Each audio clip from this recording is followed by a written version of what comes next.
सच्चाई सच छुपने नहीं देंगे। आदाब, मैं हूं हाफिज गुलाम सरवर और आप देख रहे हैं देश की सच्चाई। शुक्रवार को सुबह जैसे ही भारत के प्रधानमंत्री नरेंद्र मोदी ने टीवी पर आकर यह ऐलान किया कि वो तीनों कृषि कानून जिसका विरोध पिछले 1 वर्षों से वो भारत के तमाम किसान कर रहे हैं, उसे मैं अब वापस ले रहा हूं। वैसे ही देश में कई तरह की कयास आराइयां शुरू हो गईं। लोगों ने अनुमान लगाना शुरू कर दिया कि अब शायद किसान अपने अपने धरने को छोड़कर गांव की तरफ रवाना हो जाएंगे और अपने खेतों में काम शुरू कर देंगे। लेकिन ठीक उसके कुछ ही घंटे बाद भारतीय किसान यूनियन के राष्ट्रीय प्रवक्ता राकेश टिकैत का बयान आया कि प्रधानमंत्री जी जब तक सदन में इस बिल को पूरी तरह से निरस्त नहीं करवाएंगे, तब तक किसान जो है वो बॉर्डर पर इसी तरह धरने पर अड़े रहेंगे और साथ में जो भी कार्यक्रम किसानों के हैं वो उसी तरह से निरंतर चलते रहेंगे। लेकिन उसके बाद बयान दोनों तरफ से शुरू हुआ और बयान बदलते भी चले गए।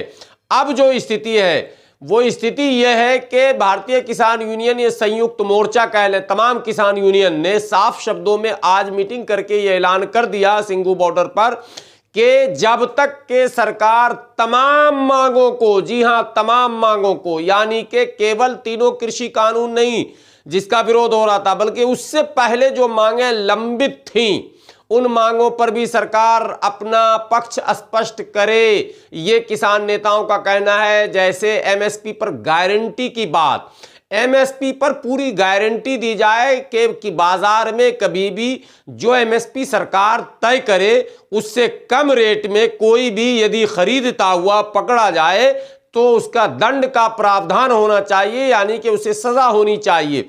एमएसपी जो भी सरकार तय करे उसके लिए किसानों की राय जरूरी है और इसके लिए किसान यूनियन के साथ मिलकर किसान आयोग का गठन किया जाए।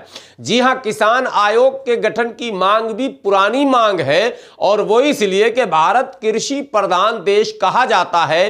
तो जब अल्पसंख्यक आयोग, अनुसूचित जाति आयोग और अति पिछड़ा आयोग और इस तरह से कई आयोग भारत में कार्यरत हैं, तो कृषि प्रधान होने के नाते क्या कृषि आयोग या किसान आयोग का गठन नहीं होना चाहिए? ये भी एक मांग है किसानों की और बड़ी मांग है। इसके साथ साथ जो धरने शुरू हुए थे, उस धरने के 1 वर्ष के अवधि में तकरीबन 750 से अधिक किसान शहीद हुए, किसी भी कारण से वो मारे गए। उनके परिवार को जो है आर्थिक सहायता और उनके परिवार में से किसी एक को सरकारी नौकरी, ये भी एक मांग है जो सामने आ चुका है। इसके अलावा जो पराली जलाते हैं किसान, विशेषकर हरियाणा, पंजाब और पश्चिमी उत्तर प्रदेश में पराली जलाने की बड़ी जबरदस्त जो है मामले हैं और वो मामले अक्सर प्रकाश में आते हैं और सरकार ने पराली पर सख्ती दिखाते हुए कानून बनाया था कि पराली जलाते हुए कोई किसान यदि पकड़ा गया तो उस पर ये इन धाराओं के अंतर्गत कार्रवाई की जाएगी और कार्रवाइयां हुई भी। हजारों किसानों पर पराली जलाने के आरोप में मुकदमे हुए हैं और कईयों को सजा तक हुई है और आर्थिक दंड भी दिए गए हैं। तो किसानों का स्पष्ट मानना है कि पराली के ऊपर भी सरकार एक स्पष्ट नीति बनाए और जो मुकदमे किए गए हैं वो वापस ले। इसके अतिरिक्त तो इस आंदोलन के क्रम में कई जो बड़े प्रदर्शन हुए और हिंसक प्रदर्शन हुए हैं, उन प्रदर्शनों में कई किसान नेताओं और किसानों पर जो मुकदमे दर्ज हुए आपराधिक, वो भी सरकार वापस ले। इन सब मांगों को लेकर किसान बिल्कुल मैदान में अड़ चुके हैं और अब उनका स्पष्ट कहना है कि हम इन तमाम मांगों के पूरा होने से पहले घर वापस नहीं जाएंगे। लेकिन हो क्या रहा इन सब मांगों के सामने आने के बाद? गोदी मीडिया में फिर नई खबर चल रही है कि आपने कहा था कि बिल वापसी नहीं तो घर वापसी नहीं। प्रधानमंत्री जी ने बड़ा दिल दिखाते हुए बिल वापस कर दिया।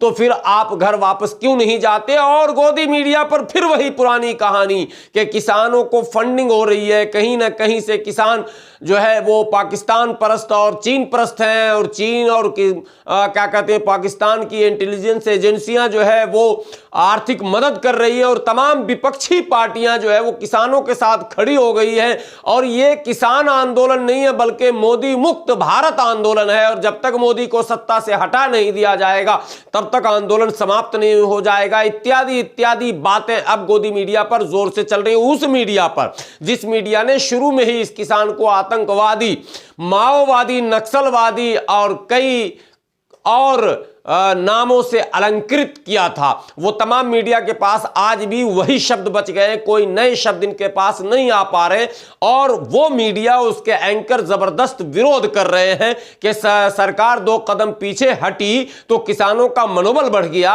और उसने मांग की सूची और बड़ी कर दी। लेकिन ये बिल्कुल गलत है, कोरा ये अफवाह है और ये आरोप है।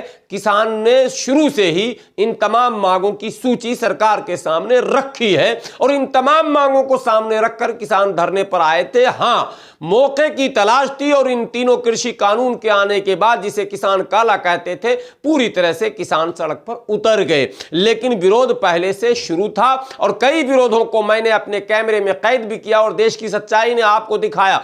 26 नवंबर से पहले जब किसान नोएडा के नेशनल हाईवे पर आए थे, तब तीनों कृषि कानून जो है वो काले बिल नहीं आए थे।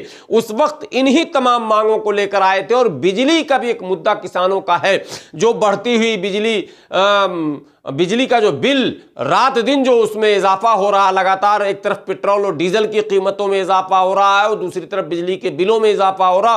किसान को बिजली की सख्त जरूरत पड़ती है, चाहे वो ट्यूबवेल का मामला हो, चाहे वो क्या कहते हैं दूसरी जो मशीनें चलती हैं जिससे जुताई, बुनाई, कटाई, धुनाई, ये सारी चीजें होती हैं, उन सभी चीजों में बिजली की जरूरत पड़ती है। तो ये सब मांग किसान संगठनों की तरफ से पहले से था। अब किसान संगठनों में पहले से सरकार ने 2 फाड़ किया, लेकिन उसके बाद भी सरकार का अगर मसला हल नहीं हुआ तब सरकार आखिरी में आकर पीछे हटी। लेकिन अब गोदी मीडिया इस तरह के सवाल नए खड़े कर रही है, लेकिन सच्चाई क्या है आपको यह जानना जरूरी है कि क्या वाकई 750 किसानों की हत्या या उनकी शहादत का जिम्मेदार कौन? यह सवाल तो पूछा जाएगा साहब। जब आपको यह पता था कि ये तीनों कृषि कानून जो है वो देश हित में, समाज हित में और किसान हित में नहीं है, तो आपने इसे कोरोना काल में, जब पूरा देश तराही तराही कर रहा था, पूरे देश में खाने के संकट थे, पूरे देश में लोग ताले में बंद कर दिए गए थे, देश में एक आपात स्थिति थी, वैसे माहौल में आपने इन बिलों को अध्यादेश के माध्यम से लाने की आवश्यकता क्यों आपको पड़ी? ये एक सवाल उस वक्त ही हो गया था।